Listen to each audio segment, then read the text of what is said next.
मुअज़्ज़िज़ दोस्तों, जब हम मोबाइल पर कोई चीज़ डाउनलोड करते हैं तो वो मोबाइल की मेमोरी में सेव हो जाती है। कंप्यूटर पर कोई चीज़ डाउनलोड करते हैं तो वो हार्ड डिस्क में सेव हो जाती है। लेकिन सोचने की बात यह है कि हम जो इंटरनेट पर कोई फ़ोटो या वीडियो अपलोड करते हैं या फिर यूट्यूब पर इतनी सारी वीडियोस देखते हैं, ये सब कहाँ सेव होती हैं? क्या हवा में या फिर इंटरनेट की तार में? आपको पता है क्या? नहीं पता? मैं बता देता हूँ।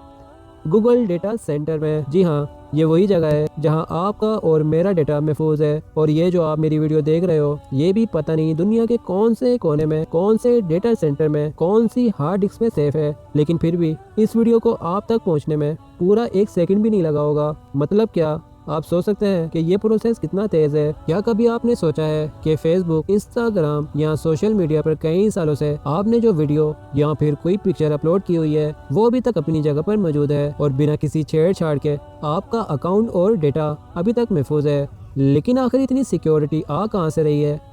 इसकी जिम्मेदारी मुख्तलिफ डेटा सेंटर ने उठाई हुई है। जी हाँ, ये वही डेटा सेंटर हैं जहाँ सिर्फ आपका नहीं बल्कि पूरी दुनिया का डेटा यहाँ आकर जमा होता है। यहाँ पर किसी को भी आने की इजाज़त नहीं होती, यहाँ तक कि गूगल अपने एम्प्लॉयज़ को भी यहाँ आने की इजाज़त नहीं देता। लेकिन डेटा सेंटर में चोरी से घुसने के पैसे ज़रूर देता है। चौंक गए ना आप? दरअसल गूगल डेटा सेंटर दूसरी कंपनियों को अपनी सिक्योरिटी को तोड़कर अपने बिलियंस डॉलर डेटा सेंटर में घुसने के पैसे इसलिए देता है ताकि वो अपनी सिक्योरिटी का पास और फेल वाला टेस्ट ले सकें। गूगल डेटा सेंटर की सिक्योरिटी इतनी सख्त है कि गूगल ने इसकी 6 लेयर्स बना रखी हैं, जिनमें से आप एक लेयर भी पार नहीं कर सकते। ये 6 लेयर्स कौन सी हैं ये मैं आगे जाके बताता हूँ, लेकिन पहले ये जान लें कि गूगल पर हर सेकंड 63,000 सर्चिंग्स होती हैं, जिनके रिजल्ट डेटा सेंटर से सेकंड से भी कम टाइम में आपके पास पहुंचते हैं। गूगल का डेटा सेंटर दरअसल काम कैसे करता है? एक डेटा सेंटर वो फैसिलिटी है जहां ढेर सारे कंप्यूटर्स ढेर सारी इंफॉर्मेशन को कंप्यूट यानी प्रोसेस करके स्टोर करते हैं और फिर स्टोर किए हुए डेटा की नेटवर्किंग करते हैं, यानी रूटर्स, एप्लीकेशन, डिलीवरी कंट्रोलर से इन्हें डेटा सेंटर से आप तक पहुंचाते हैं। और ये सब प्रोसेस लगातार हर दिन 24 घंटे, 7 दिन, 12 महीने और साल के 365 दिन चलता ही रहता है।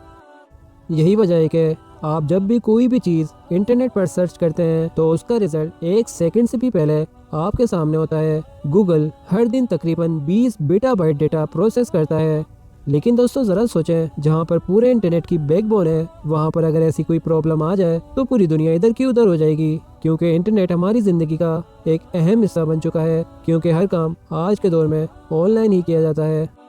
आप ये तो जान गए कि कोई भी डेटा जो हम अपलोड करते हैं वो डेटा सेंटर में सेव हो जाता है, लेकिन आपके दिमाग में एक घंटी ज़रूर बज रही होगी कि कभी ना कभी डेटा सेंटर की मेमोरी फुल हो जाएगी, क्योंकि इतने सालों से करोड़ों लोग गूगल, यूट्यूब, फेसबुक, इंस्टाग्राम और भी बेशुमार सोशल मीडिया पर डेटा अपलोड करते आ रहे हैं, वो भी रोजाना की बुनियाद पर। तो कभी ना कभी तो फुल होगा ही। लेकिन डेटा सेंटर वालों को पता है कि हमने इससे कैसे निपटना है और इसलिए मुख्तलिफ कंपनीज अपने अपने डेटा सेंटर को बढ़ा रही हैं। यही वजह है कि दुनिया भर से जितना भी डेटा अपलोड कर दिया जाए, लेकिन डेटा सेंटर की मेमोरी को आप फुल नहीं कर सकते। अब बात कर लेते हैं आपके डेटे की अमानत वाली तिजोरी की, जिसकी हिफाजत के लिए गूगल डेटा सेंटर में 6 लेयर्स होती हैं, जहां पर हर महीने तकरीबन 4800 वेबसाइट्स को हैक किया जाता है। तो ऐसे में हमारा डेटा गूगल डेटा सेंटर में महफूज कैसे रह सकता है? तो दोस्तों आप घबराएं नहीं, क्योंकि इसका हल निकाल लिया गया है, वो भी ब्लॉकचेन टेक्नोलॉजी की बदौलत। और ये ब्लॉकचेन की चेन ब्लॉकर की हैकिंग खत्म कर देगी, पर खुद खत्म नहीं होने वाली। बहरहाल हम अपने टॉपिक पर वापस आते हैं और गूगल की 6 लेयर्स वाली सिक्योरिटी की बात करते हैं। लेयर नंबर 1, यहाँ पर एंटी क्लाइम फेंसिंग यानी कि ऐसी फेंसिंग लगाई गई है जिसे कट करना या कूद कर पार करना ड्रोन को पकड़ने से भी ज्यादा मुश्किल है। पर अगर आप लीगल तरीके से अंदर जाना चाहते हैं तो आपको यहाँ जगह जगह पर लगे साइन के इशारों से गुजरना पड़ेगा। साइन के इशारों से गुजरने के बाद आपको मिलेगा लेयर नंबर 2 यानी कि सिक्योर पेरीमीटर।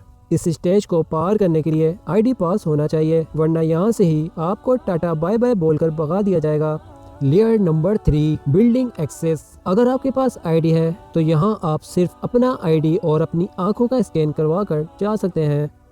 लेयर नंबर 4, जिसे आप सिक्योरिटी ऑपरेशन सेंटर कह सकते हो, क्योंकि यहाँ अगर आपने छोटी सी भी गलत हरकत की तो वहाँ लगे हुए जदीद कैमरास और सिक्योरिटी गार्ड से आप बच नहीं सकते। वहाँ पकड़े जाने के बाद सिक्योरिटी गार्ड्स वाले जो खातिर तवाज़ा करते हैं वो यकीनन आप जानना नहीं चाहेंगे। अब चलते हैं लेयर नंबर 5 की तरफ, जिसे डेटा सेंटर फ्लोर कहते हैं। इस फ्लोर पर सिर्फ और सिर्फ टेक्नीशियंस और इंजीनियर्स जो डेटा सेंटर की सर्विस को मेंटेन, अपग्रेड या फिर रिपेयर करते हैं, सिर्फ उन्हें ही आने की इजाज़त होती है। लेकिन घबराएं नहीं, इस जगह से आपके डेटे को कोई नहीं चुरा सकता, क्योंकि यहाँ सारा डेटा इनक्रिप्टेड होता है, जिसकी की यानी कि चाबी टेक्नीशियंस और इंजीनियर्स के पास नहीं होती, और इस फ्लोर पर आम एम्प्लॉयज़ को आने की बिल्कुल इजाज़त नहीं होती। अब बारी है लेयर नंबर 6 की, जिसे सिक्योर हार्ड डिस्क डिस्ट्रक्शन कहते हैं, जहां होती है चीड़-फाड़, इंसानों की नहीं बल्कि हार्ड डिवाइस की। यानी जो डिवाइस 100% काम नहीं कर पा रही होती, उन्हें पहले एक सॉफ्टवेयर में टेस्ट किया जाता है और उन डिवाइस को रेस करने के बाद उसे मशीन के जरिए तोड़ दिया जाता है। और ऐसा इसलिए किया जाता है ताकि आपका डेटा सिक्योर रह सके। वैसे यहाँ के एम्प्लॉयज़ जितनी मुसीबत अंदर दाखिल होने के लिए उठाते हैं, वो भी रोज़ाना उससे कई ज़्यादा मुश्किल यहाँ से वापस बाहर निकलना होता है, क्योंकि यहाँ जगह जगह मेटल डिटेक्टर लगे हुए हैं, जिससे बार बार एम्प्लॉयज़ को चेक किया जाता है, वो भी अलग अलग जगह पर। यहाँ पर हर तरफ ऐसे जदीद कैमरास इंस्टॉल किए हुए हैं जो अंधेरी रात में भी दिन की तरह दिखाते हैं। यानी अगर आप रात को स्क्रीन पर बैठकर रिकॉर्डिंग देखेंगे तो आपको ऐसा लगेगा जैसे बाहर दोपहर का वक्त हो रहा हो।